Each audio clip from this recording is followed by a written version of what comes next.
Hey everybody, there are dangers throughout the entire wasteland in Fallout 76. From super mutants, to scorch beasts, to cave crickets.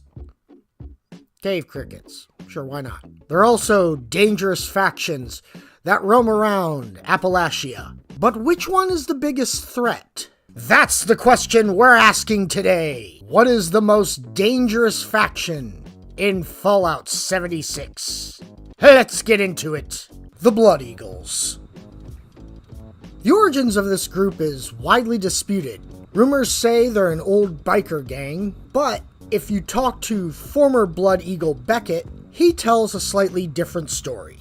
Beckett claims they were formed by a group of con men and other criminals. But soon after, violent chem addicts started joining the gang and took control, giving us the Blood Eagles we know today. As of 2103, they are the largest hostile force in Appalachia, claiming most of the Ash Heap, Savage Divide, and Cranberry Bog as home. The Blood Eagles, although being a well-organized group with a hierarchy, lack loyalty. Everyone wants to be in charge. Mix that with chem addiction, and no real goal or plan to take over the wastelands makes them more of a localized threat.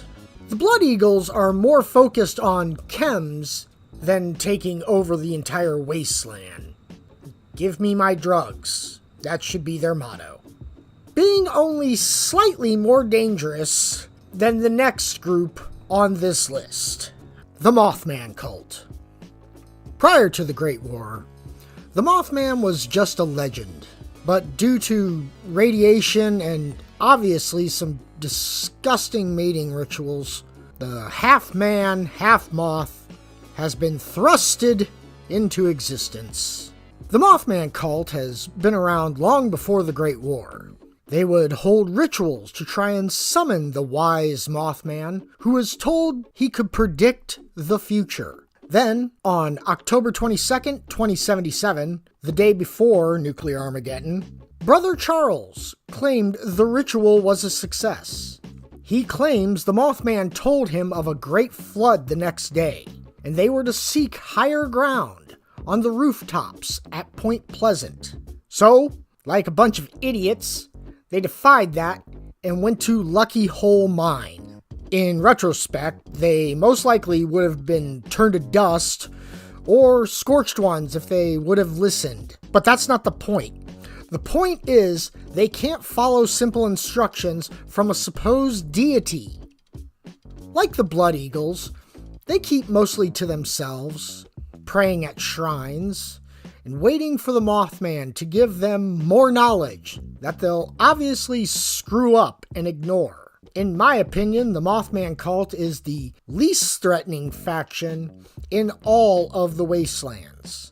As long as you leave them alone, they'll leave you alone. Or you could just go in and destroy them because they're not that tough.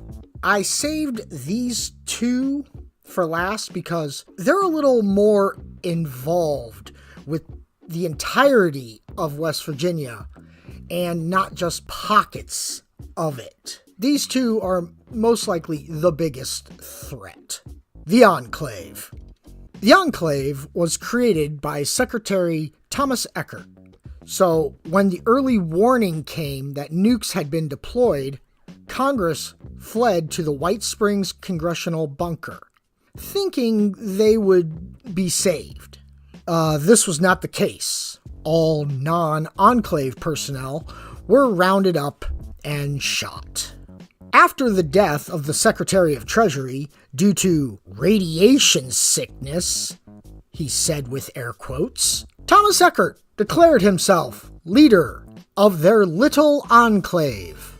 Eckert wanted to continue the war, but even with a general and the codes, he wasn't able to, because the DEFCON level wasn't high enough. So Eckert used the Liberators, the Huntsville Mutants, and Scorch Beasts to wreak havoc on West Virginia, therefore tricking the system Modus to DEFCON 1. Eckert was just evil. I I think he thought he had good intentions, fighting communism and all that. And at this point, yes, the Enclave was the most dangerous faction. Eventually, though, Eckhart was arrested because, well, like I say, he's evil. And they tried to blow up Modus. There was an explosion, and it ruptured a toxic tank. Because, for some reason, in this universe, people just keep toxic tanks lying around everywhere. Modus, in an act of self-preservation, sealed the bunker and killed everyone. So as it stands now, even though Modus has all the nukes, it cannot personally launch them. That task lies solely on the Vault Dweller. Also, Modus is very honest with its intent. Destroy all mutants and scorch beasts.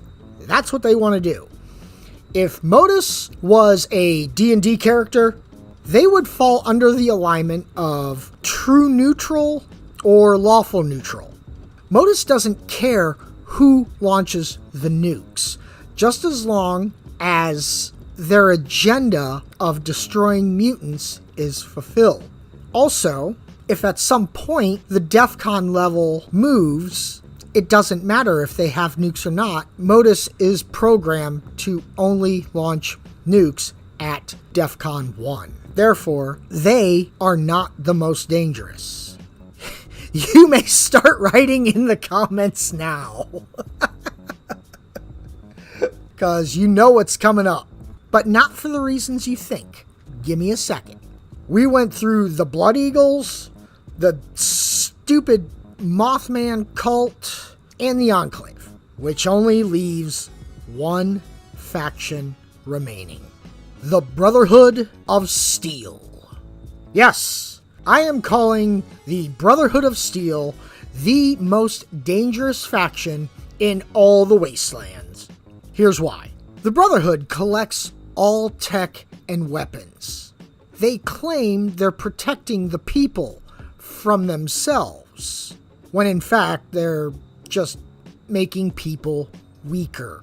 They hoard weapons, tech, and even supplies, not wanting to give anything up, which if you played through Steel Reign, you know this, cause Shin doesn't want to give anything. They flat out refuse to give anyone anything, because they don't have enough. Do they go out on patrols? Do they go out looking for people that need assistance? Like, I know Garvey,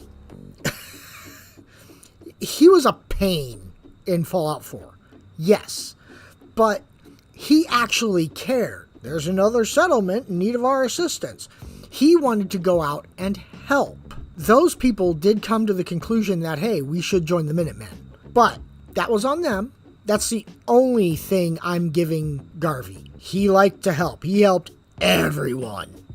But no, the Brotherhood does not go out looking for people that need assistance. They want recruits. And if you're not in their little club, you don't matter. They're selfish, with a holier-than-thou attitude, and this is what makes them dangerous. And it doesn't matter who you sided with in the DLC, Shin or Ramadi.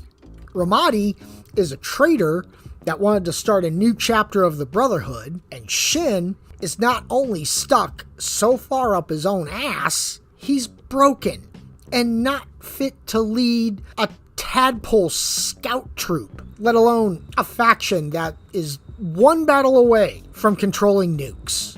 They don't care about the people. They care about self-preservation, not in the way that Modus did. Modus was under a direct attack and came to the conclusion, I need to survive, therefore I need to kill everyone. If you're going to take on the responsibility of taking all the tech and weapons from people, you have to take on the responsibility of protecting those people. If not, like I said, you're just being selfish. Also, remember, this is just my opinion. I'm a veteran and served 8 years in the Army. So, taking from that knowledge, the BOS really sets off a lot of red flags. When I was in Iraq, we would constantly go out and help the Bedouins. We would repair things for them. If they needed supplies, we'd give them to them. Not weapons or ammo. They really weren't into that. They just wanted to feed their camels, which, okay. But we'd repair their generators. So seeing the Brotherhood of Steel just hold up in a little compound, that's not right. That's not how you protect the people. You don't just take their stuff and say, well, now you're on your own. But, like I said, just my opinion. I thank you for watching. If you like this video, throw it a like. Any questions, concerns, complaints, praise, or just general agitation, put it in the comments section below.